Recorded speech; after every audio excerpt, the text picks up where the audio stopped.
Bueno, pois cando pasamos pola feira e vemos stands, chegamos a un donde visualmente e o olor tamén é moi bo, que é Lácteos Ameixenda. Bueno, que tal? Moi ben, estamos moi agradecidos de que nos concederan aquí un lugar nesta feira.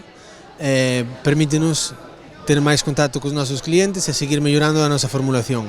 Que é o que ofreces aquí? Porque aquí hai de todo tipo, non? Sí, bueno, realmente a idea do procesado do leite e do soro do leite ven da miña investigación postdoctoral. Eu son doutor en Enxeñería pola Universidade de Lancaster en Reino Unido, teño 3 másteres. Bueno, aquí o que tratamos é de axudar o gandeiro non só ca xestión do xurro, sino tamén ca xestión do leite e incluso as pequenas queixerías ca xestión do soro do leite. Iso permitiunos profundizar na valorización do leite como queixo e temos unha gama de produtos amplia, xa sexa manteiga, iogur, queixo curado, etc. Evidentemente con vacas de nosas. Absolutamente. Se collemos en ganaderías de Valdodubra, de Mazarico, sobre todo desas dúas.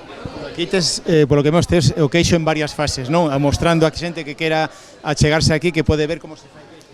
Sí, é unha tecnoloxía que nos desenvolvemos, como se amosa no noso logo, é un equipo que nos desenvolvemos. Tamén damos en varias fases porque depende moito do cliente. Eles prefiren queixo fresco, que é o que normalmente máis demandan. Hai xente que demanda máis curado. Entonces, sempre teremos un surtido amplio para contentar a todo o mundo, a seguir aprendendo dos clientes. Unha cousa é o que na empresa e nas tendas, pero aquí nas feiras a xente que máis? A miña experiencia é que o que máis pide a xente é queixo fresco. Esa é a miña experiencia. Considero que é o queixo que máis fácil é de facer.